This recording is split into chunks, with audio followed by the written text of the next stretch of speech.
Random House Audio presents The Bourne Supremacy by Robert Ludlum, read for you by Darren McGavin.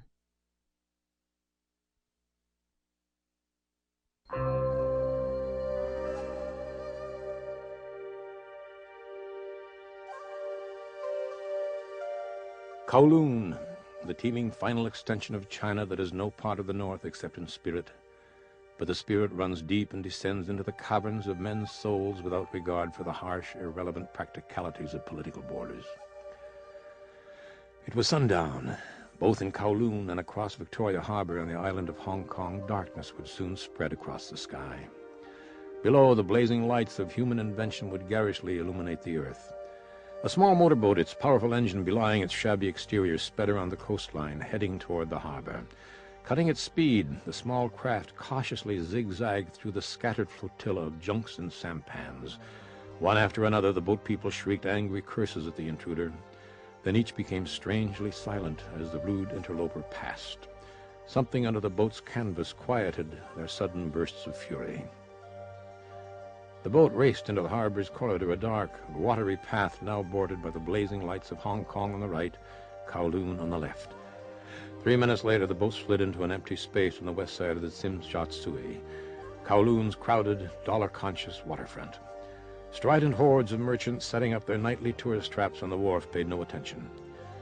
Then, like the boat people out in the channel, the stalls in the waterfront nearest the intruder began to quiet down. All eyes were drawn to a figure climbing up the black oil-soaked ladder to the pier. He was a holy man, his shrouded figure draped in a pure white kaftan that accentuated his tall, slender body. Very tall for a Chunghua Ren, nearly 6 feet in height. Little could be seen of his face, however. The white fabric across his dark features drew out the whiteness of his eyes, determined eyes, zealous eyes. The white-robed figure walked slowly through the parting crowds on the wharf. The stalls returned to their hysteria. Few noticed the muscular Chinese who trailed behind him. The priest walked until he reached the glittering Golden Mile, that strip of strips where opposing multitudes shrieked for attention. He walked for nearly 10 minutes.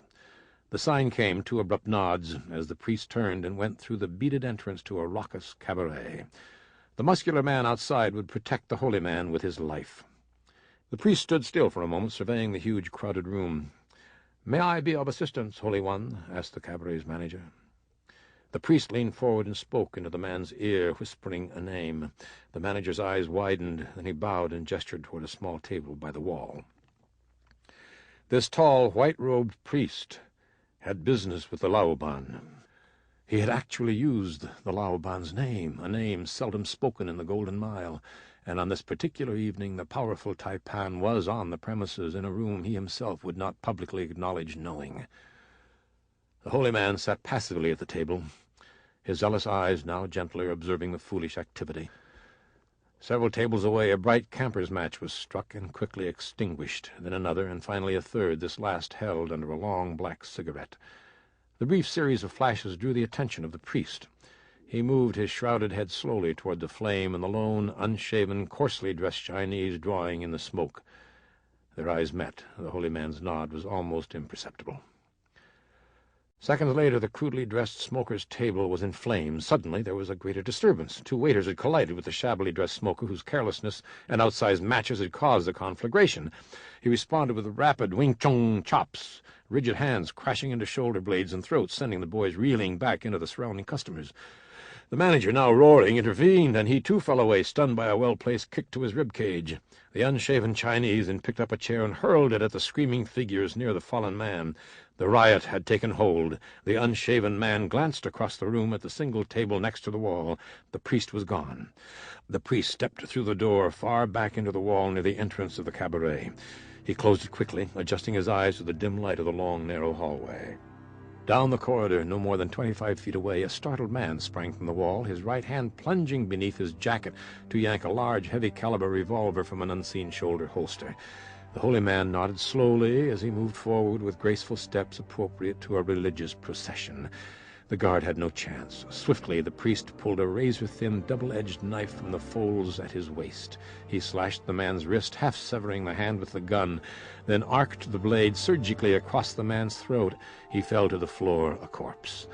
Without hesitation, the killer priest slid the blemished knife into the cloth of his caftan, and from under the right side of his robe he withdrew a thin-framed Uzi machine gun and crashed it into the door with the strength of a mountain cat, racing inside to find what he knew he would find. 5 men were sitting around a table with pots of tea and short glasses of potent whiskey nearby. Blood gushed from fatal wounds as skulls were pierced and eyes were punctured, mouths torn apart, bright red in muted screams of death. The killer surveyed his work. Satisfied, he then pulled out a square dark cloth from his left sleeve and spread it over his handiwork. He rose to his feet and rushed out of the room, unbuttoning the white caftan as he ran down the dim hallway. He pulled the door back and walked into the brawling chaos. The killer priest ripped the caftan away from his body and the hood from his head. Heavy makeup outlined his eyes.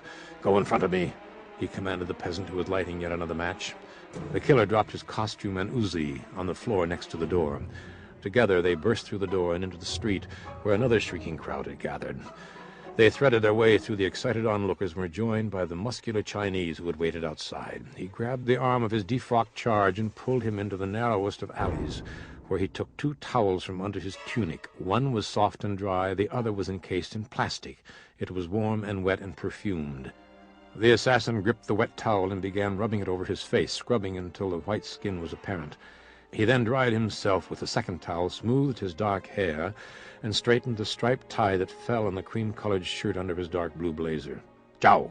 he ordered his 2 companions. They ran and disappeared into the crowd, and a lone, well-dressed Occidental walked out into the strip of Oriental pleasures.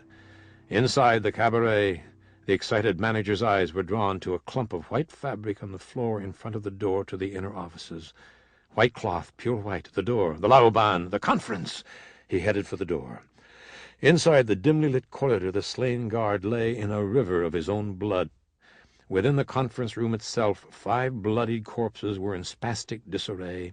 One specifically, shockingly, caught the manager's horrified interest. He approached the body. With his handkerchief he wiped away the blood and stared at the face.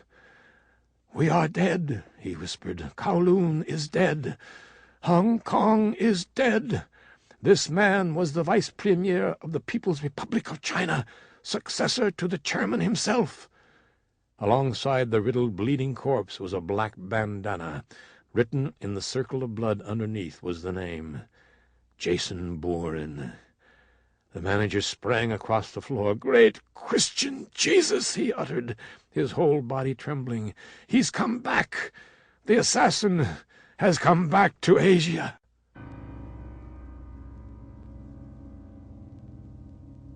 The sun fell behind the Sangre de Cristo Mountains in central Colorado as the Cobra helicopter landed. The concrete landing pad was several hundred feet from a large house camouflaged by tall trees. The location was not on any map. The security was total. Undersecretary of State Edward McAllister had come to meet with Ambassador Raymond Haviland. McAllister was a specialist on internal affairs of the People's Republic of China. "Have you ever heard of Jason Bourne?" asked Haviland. "How could anyone posted in Asia not have heard?" answered McAllister. "He was the assassin for hire who eluded every trap set for him, a pathological killer whose only morality was the price of the kill. Our failure to catch him was a burden on our diplomacy throughout the Far East." Haviland leaned forward, his eyes steady on McAllister. "The Jason Bourne you've just described never existed. Wherever and whenever a well-publicized killing took place, Bourne took credit for it. But the Bourne insignia, a black bandana found nearby, was part of our strategy. The original Jason Bourne was a convicted murderer, a traitor shot to death in Vietnam during the last months of the war. Several years later, the man who executed him took on his identity for one of our projects. We created a killer to draw out and trap the most deadly assassin in Europe, Carlos the Jackal. The project was known as Treadstone 71. It is a name you should be aware of, a project that should have succeeded, but went haywire. But that man, that very brave man who went underground for us, using the name Jason Bourne for 3 years, was injured, and the result of those injuries was amnesia.